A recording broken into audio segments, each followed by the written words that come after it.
Hello friend, मैं हूं आपके साथ यशस्वी सर। आज हम लोग फिजिक्स स्टार्ट क्लास से में जानेंगे, वर्ण पढ़ेंगे। क्या पढ़ेंगे हम लोग? तो आज हम लोग पढ़ने वाले हैं वर्ण ना। जानते हैं कि वर्ण किसे कहते हैं? वर्ण किसे कहते हैं? चलिए जानते हैं हम लोग वर्ण किसे कहते हैं ना। इसकी परिभाषा क्या होती है? इसका परिभाषा क्या होती है ना?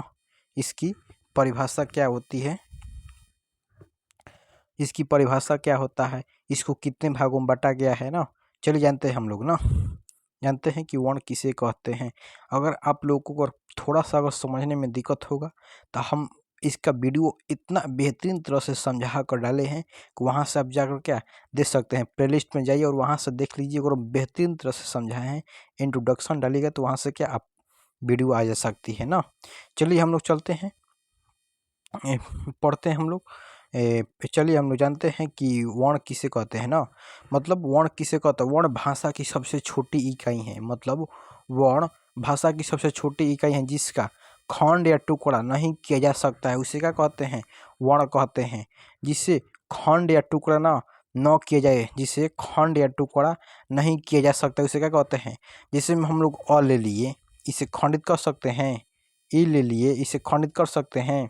अगर छोटा क ले लेंगे मतलब आधा क आधा ख ले लेंगे, इसे खंडित कर सकते हैं। जिसे खंड या टुकड़ा न किया जा सकता है उसे क्या कहते हैं?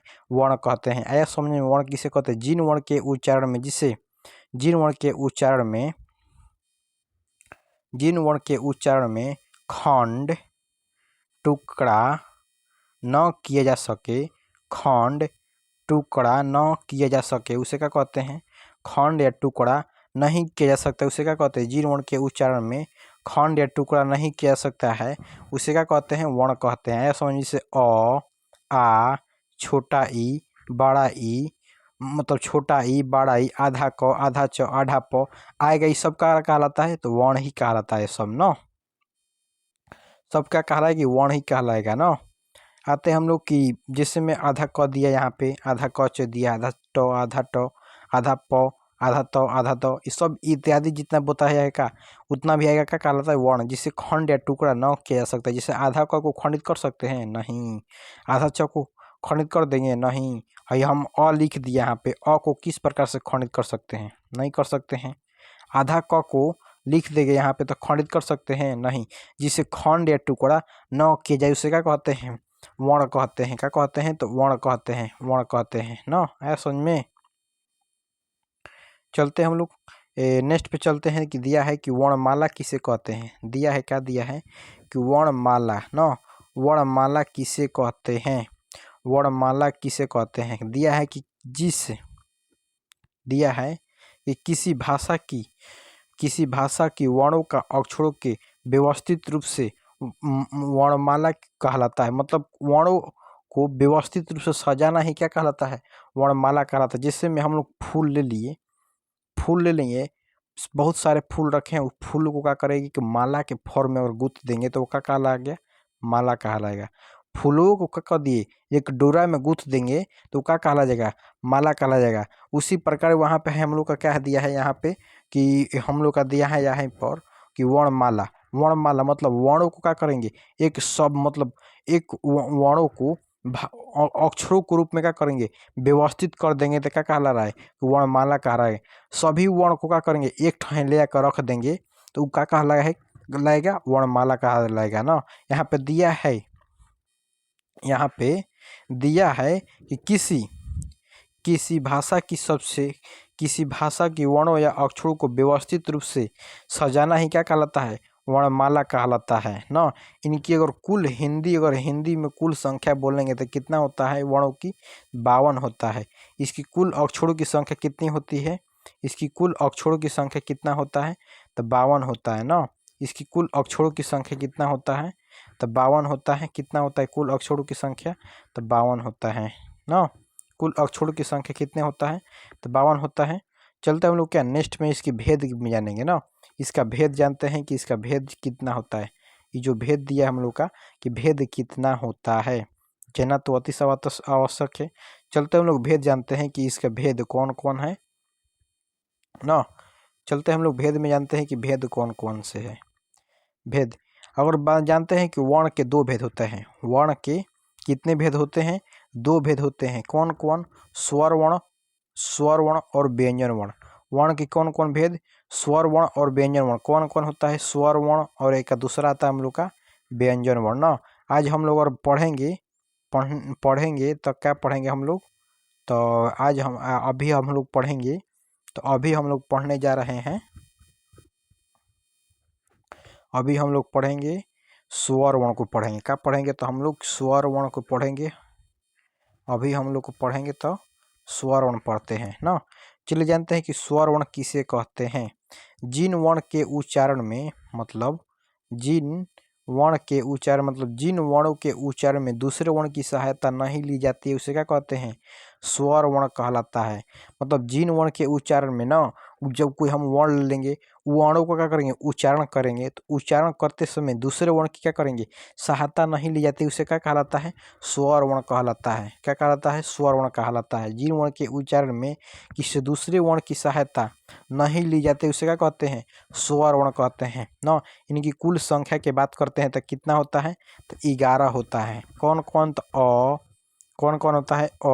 आ, छोटा ई, बड़ा ई, छोटा ऊ, बड़ा ऊ, रे, ए, ओ, औ। कब हुआ? 1 2 3 4 5 6 7 8 9 10 11। कब हुआ? 11 गो। इसकी संख्या कितना होता है? तो 11 होता है ना। इसकी संख्या की बात करते हैं तो कितना होता है हम लोग का? इसकी संख्या कितना होता है? तो 11 होता है। इसकी संख्या कितनी होती है? तो 11 होता है ना। अगर हम लोग चलते हैं कि स्वर वर्ण की भेद जानेंगे कि स्वर वर्ण की जो भेद कितना होता है। स्वर वर्ण की जो भेद होता है कितना होता है? 2 भी होता है ना। इसकी भी भेद कितना होता है? 2 होता है। इसका भी लड़का का गो है? 2 गो है ना। अगर आप लोगों को अगर इस बेहतरीन तरह से, इससे भी बेहतरीन तरह से अगर समझना चाहते हैं तो हमारे यूट्यूब चैनल पर जाए, डालिएगा, यूट्यूब डालिएगा या हमारे चैनल से जुड़े हैं तो इस चैनल से जुड़िए और प्लेलिस्ट में जाकर देखिए, इंट्रोडक्शन क्लास देखिएगा, तो वहाँ से और बेहतरीन तरह से हम बोर्ड पर क्या समझाए हुए हैं, वहाँ से आप जाकर क्या देख सकते हैं। अगर थोड़ा सा यहाँ से दिक्कत हो रहा है समझने में तो वहाँ से आप एकदम बेहतरीन तरह से तोड़ तोड़ कर समझाए, वहाँ से आपको क्या जाकर देख सकते हैं। चलते हैं कि स्वर वर्ण की भेद जानते हैं ना। अगर आप बता दिए यहाँ पे कि इसकी संख्या कितनी होती है तो 11 होता है। इसकी संख्या कितनी होता है? 11 होता है। कौन कौन? आ, छोटा ई, बड़ा ई, छोटा ऊ, बड़ा ऊ, श्री, ए, ओ होता है ना। इसकी भेद जानता है कि भेद कौन कौन होता है? ह्रस्व वर्ग और दीर्घ वर्ग। इसका भेद कितना होता है? तो ह्रस्व वर्ग और दीर्घ वर्ग होता है। कौन कौन? ह्रस्व वर्ग और दीर्घ वर्ग होता है। जानते हैं कि पहला में हम लोग का दिया है, क्या दिया है? कि ह्रस्व वर्ग ना। पहला में हम लोग को दिया है कि ह्रस्व वर्ग किसे कहते हैं? हर्ष स्वर किसे कहते हैं? चलते हैं कि हर्ष स्वर किसे कहते हैं। हर्ष स्वर किसे कहते हैं ना, जान लें कि हर्ष स्वर किसे हम लोग कहते हैं। हर्ष स्वर किसे कहते हैं? जिन वर्ण के उच्चारण में, जिन वर्ण के उच्चारण में मतलब जिन वर्ण के उच्चारण करते समय मतलब जिन वर्ण के उच्चारण में दीर्घ स्वर की अपेक्षा कम समय लगता है उसे क्या कहते हैं? हर्ष स्वर कहते हैं। मतलब दीर्घ स्वर की अपेक्षा क्या होता है? कम समय लगता है, उसे क्या कहते हैं? ह्रस्व स्वर कहते हैं। जिन वर्ण के उच्चारण में दीर्घ स्वर की अपेक्षा कम समय लगता है उसे क्या कहते हैं? ह्रस्व स्वर कहते हैं। जिन वर्ण के उच्चारण में दीर्घ स्वर की अपेक्षा क्या होता है? कम समय लगता है, उसे क्या कहते हैं? ह्रस्व स्वर कहलाता है। जैसे में इसकी संख्या की बात करते हैं तो 4 गो होता है। कौन कौन? आ नहीं होता है।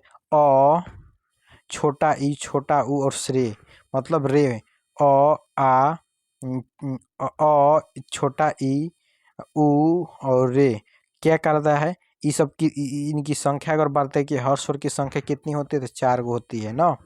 हर्ष स्वर की संख्या कितनी होती है? 4 गो। कौन कौन? छोटा ई, छोटा ऊ और री होता है। इसकी संख्या कितनी होती है? 4 गो होती है। किसकी? तो हर्ष स्वर की संख्या ना। आते हैं हम लोग एक कौन कौन होता है? छोटा ई, छोटा ऊ और री होता है। इसकी संख्या कितनी होती है? तो 4 गो होता है। 4 गो दिया है, 4 गो होता है ना। चलते हैं नेक्स्ट पे, हम लोग को दिया है कि दीर्घ स्वर ना। दीर्घ स्वर के बारे में समझते हैं कि दीर्घ स्वर किसे कहते हैं। इसको भी जानना अति आवश्यक है कि दीर्घ स्वर किसे कहते हैं ना। चलते हैं कि दीर्घ स्वर किसे कहते हैं, दीर्घ स्वर के बारे में जान लेते हैं ना। दीर्घ स्वर किसे कहते हैं? चलिए हमारे साथ के अंत तक बने रहिएगा एकदम बेहतरीन तरह से। अगर थोड़ा भी अगर समझने में दिक्कत हो रहा है तो आ जाइए प्लेलिस्ट में, वहाँ से वीडियो डाल दिए हैं कि इंट्रोडक्शन क्लास डाल दी, वहाँ सब जगह क्या देख सकते हैं। चलिए चलते हैं हम लोग की दिया है कि दिया है कि दीर्घ स्वर किसे कहते हैं? जीन वर्ण के उच्चारण में ह स्वर की अपेक्षा क्या होता है? अधिक समय या दुगुना समय लगता है, दुगुना समय या अधिक समय लगता है, उसे क्या कहते हैं? दीर्घ स्वर कहते हैं। जीन वर्ण के उच्चारण में ह स्वर की अपेक्षा अधिक समय या दुगुना समय लगता है, उसे क्या कहते हैं? दीर्घ स्वर कहलाता है। समझ में? ह स्वर की अगर सहायता भी लिया जाता है, उसे क्या कहलाता है? दीर्घ स्वर कहलाता है ना। इसकी संख्या की बात करते हैं तो इसकी संख्या कितनी होती है? इसकी संख्या कितनी होता है? 7 होता है। कौन कौन आते हैं? आ, छोटा ई, छोटा ऊ, री, ए, ऐ, ओ होता है ना। इसकी संख्या कितनी होती है? तो 7 होती है ना। इसकी संख्या कितना होता है? तो इसका जो संख्या होता है 7 होता है ना। कितनी होती है? तो 7 होता है। कौन कौन? आ, बड़ा ई, बड़ा ऊ, रे, ए, ओ, औ। अगर आ को जैसे बोलिएगा कि सर दीर्घ स्वर और किसे किसे कहते हैं? जीन वर्ण के उच्चारण में क्या बोले हैं आप लोग? जीन वर्ण के उच्चारण में क्या ह स्वर की अपेक्षा अधिक समय या दुगुना समय लगता है। जैसे में हम लिख दे यहाँ पे अ लिखे न, अ प्लस अ मिलकर क्या बनता है? आ बनता है ना। उसी प्रकार ई प्लस ई मिलकर क्या बनता है? बड़ा ई। क्या हो रहा है कि दोनों को मिलाकर एक क्या बन रहा है? तो आ माला। दोनों अ और अ को मिलाकर क्या बना? आ। वही बता रहे हैं कि दीर्घ स्वर की अपेक्षा जीन वर्ण के उच्चारण में हर स्वर की अपेक्षा क्या हो रहा है? अधिक समय लग रहा है, अधिक समय लग रहा है, वो क्या कहलाता है? या दुगना समय लगता है, उसे क्या कहलाते हैं? दीर्घ स्वर कहलाता है। आया समझ में? दीर्घ स्वर किसे कहते हैं?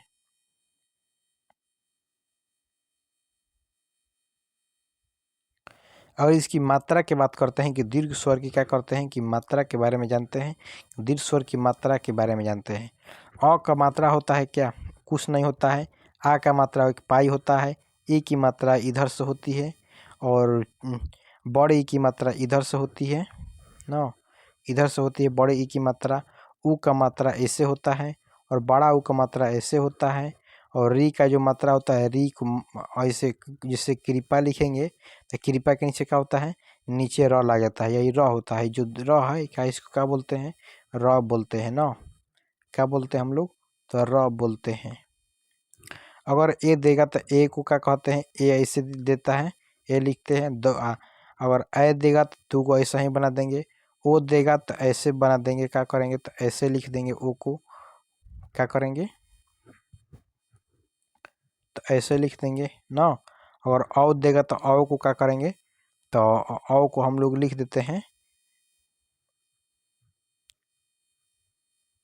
ऐसे लिखते हैं औ को ना।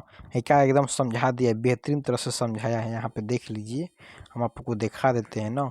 ये क्या लिखा है? यहाँ पे लिखा है, यहाँ पे लिखा है, यहाँ पे लिखा है, यहाँ पे लिखा है, यहाँ पे, यहाँ पे, यहाँ पे, यहाँ पे, यहाँ पे, यहाँ पे क्या सब लिखा हुआ है ना, आप देख सकते हैं। ठीक है जो दोस्तों चलते हैं हम लोग का व्यंजन वर्ण पे चलते हैं ना। चलते हैं कि व्यंजन वर्ण किसे कहते हैं। अब हमको जहाँ तक उम्मीद है कि दीर्घ स्वर क्या समझ में अच्छी तरह से आई होगी ना। अब जाकर क्या वहाँ से भी देख सकते हैं, प्लेलिस्ट में जाइए और इंट्रोडक्शन क्लास देखिएगा तो और समझ में, देखने के बाद इसको देखिएगा तो एकदम बेहतरीन तरह से क्या आपको याद हो जाएगी। चलते हैं हम लोग कि व्यंजन किसे कहते हैं ना। आते हैं पहले कि व्यंजन किसे कहते हैं। क्या कहते हैं कि व्यंजन किसे कहते हैं, इसकी परिभाषा जानेंगे। पहले नंबर हम लोग क्या जानेंगे? तो इसकी परिभाषा पहले जान लेते हैं कि परिभाषा क्या होता है ना। इसकी परिभाषा क्या होता है, पहले परिभाषा को जान लेते हैं, उसके बाद हम क्या करेंगे? इंट्रोडक्शन में चलेंगे ना। चलते हैं कि परिभाषा क्या होता है। जीन वर्ण के उच्चारण में जीन वर्ण के उच्चारण में स्वर वर्ण की सहायता जरूरी ली जाती है, उसे क्या कहते हैं? व्यंजन वर्ण। मतलब जीन वर्ण के उच्चारण में क्या करते हैं? स्वर वर्ण की सहायता ली जाती है, मतलब जरूरी होती है या ली जाती है, उसे क्या कहते हैं? व्यंजन वर्ण कहते हैं। जीन वर्ण के उच्चारण में स्वर वर्ण की सहायता क्या करती है? ली जाती है या जरूरी होती है, उसे क्या कहते हैं? तो व्यंजन वर्ण कहते हैं ना। व्यंजन वर्ण की परिभाषा सीधे निकल है। जीन वर्ण के उच्चारण में क्या करते हैं?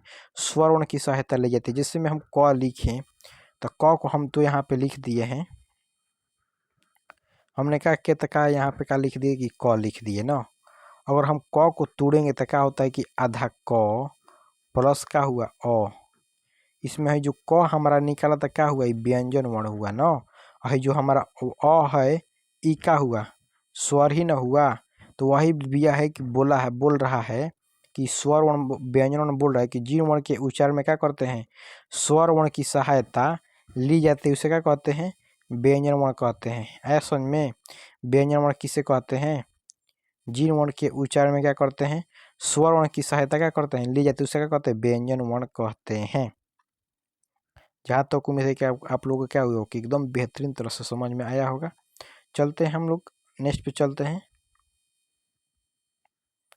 दिया है हम लोग का, दिया है कि यहाँ पे दिया है व्यंजन, यहाँ पे भी व्यंजन है।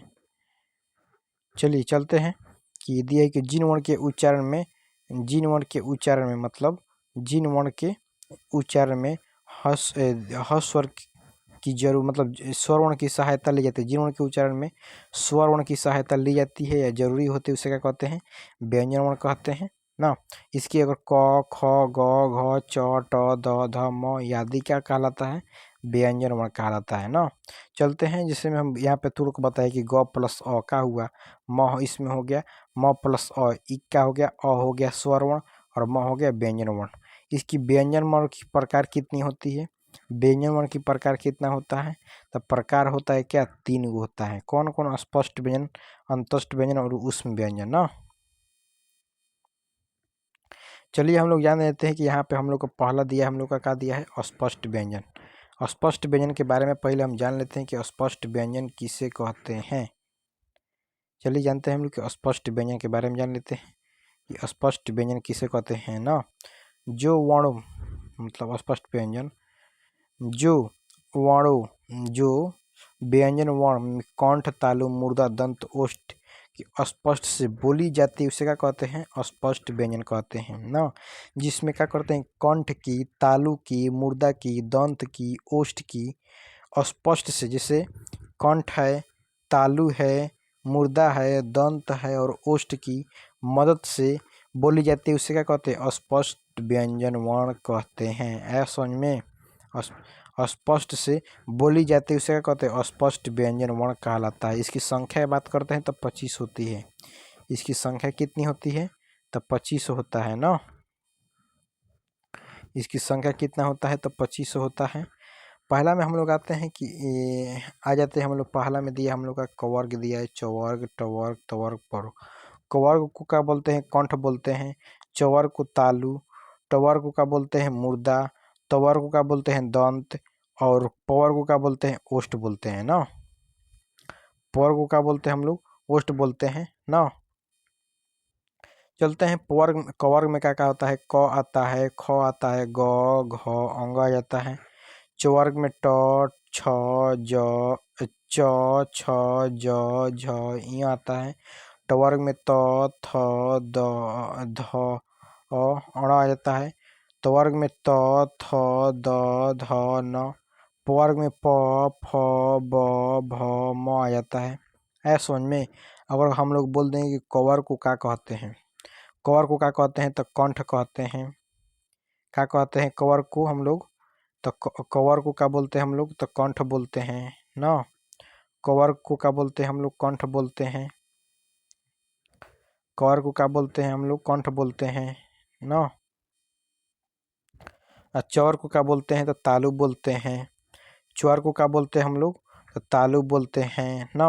और टवर को क्या बोलते हैं, तो हम लोग मुर्दा बोलते हैं। तवर को क्या बोलते हैं, तो मुर्दा बोलते हैं, मुर्दा ना। और नेक्स्ट पे हम लोग का आ जाता है, नेक्स्ट पे आता है हम लोग का क्या, तवर को क्या बोलते हैं कि दंत बोलते हैं ना। तवर को क्या बोलते हैं हम लोग, दंत बोलते हैं। और नेक्स्ट पे आता है हम लोग को चवर मतलब पवर का, तो पवर को क्या बोलते हैं, ओष्ठ बोलते हैं। आया समझ में।